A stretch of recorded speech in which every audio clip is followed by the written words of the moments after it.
আবারও নিয়ে আসলাম আপনাদের মাঝে ডেলি ব্লগ। আসসালামু আলাইকুম এভরিওয়ান। দেশ এবং দেশের বাহিরে যে যেখান থেকে আমার ভিডিওটা দেখছেন অবশ্যই কমেন্টে জানাতে ভুলবেন না। আজকে একটু শর্টকাটেই রান্না করে ফেলবে আমার শাশুড়ি মা। এই তো এখানে পেঁপেটা একটু বাপ দিয়ে নিলাম। এখন পেঁপেটা বাপ দেওয়া হয়ে গিয়েছে, এখন এটাকে নামিয়ে ফেললাম। নামিয়ে ফেলার পর তরকারির কড়াইটা বসিয়ে দেওয়ার পরেই তো পেঁয়াজটা ভাজা ভাজা হয়ে আসার পর এখানে আদা রসুন বাটা, মরিচ বাটা, হলুদ বাটা সব কিছু একসাথে দিয়ে মশলাটাকে ভালোভাবে কষিয়ে নিচ্ছি। এই তো মশলাটাকে কষানো শেষ হয়ে গিয়েছে। এখন এইখানে পেঁপে আর আলুটা ঢেলে দিল। এখানে তরকারির জন্য গরম পানি করে রেখেছিলাম। এই তো এখানে আমার শাশুড়ি মা তরকারিতে গরম পানি ঢেলে দিয়েছে। যেহেতু তরকারিটা বাপ দিয়ে আগে নেওয়া হয়েছে, এখন তরকারিটা হতে সময় লাগবে না। আর মাছগুলো দিয়ে তরকারিটা একটু হয়ে আসলে তারপর নামিয়ে ফেলেছে। আর আমার শ্বশুর আব্বা এখানে আটা নিয়ে আসছিল, আটাগুলো ঢেলে নিয়েছি। আর এইখানে কিছু নারকেল নিয়েছি, আজকে কিছু পিঠা বানাবো।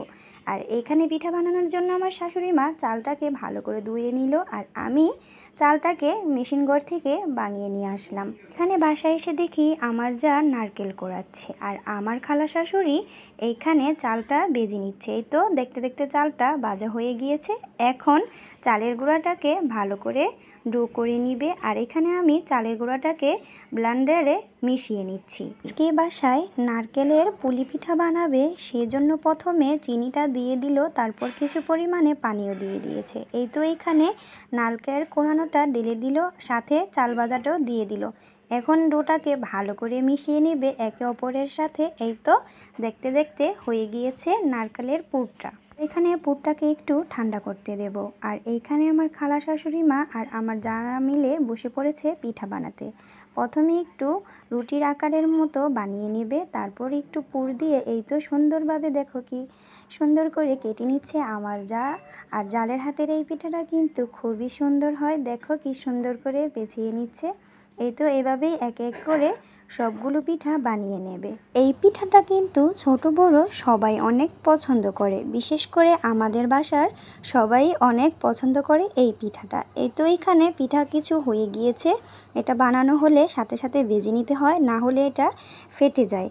এই তো এখানে আমি একটা ফ্রাই প্যান বসিয়ে দিয়েছি আর কিছু পরিমাণে তেল দিয়ে দিলাম। আর এই পিঠাটা ভাজতে হলে আপনাকে একটু অল্প পরিমাণে তেল দিতে হবে। এই তো আমি একটু হালকা হালকা বাদামি কালার করে এটাকে নামিয়ে ফেলবো।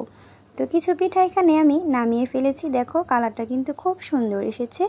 আমি আবারও দিয়ে দিলাম ফ্রাই প্যানে কিছু পিঠা। এই তো এখানে পিঠা ভাজা শেষ। পিঠাগুলো কেমন হয়েছে অবশ্যই আপনারা কমেন্টে জানাতে ভুলবেন না। সবাই ভালো থাকবেন, আল্লাহ হাফেজ।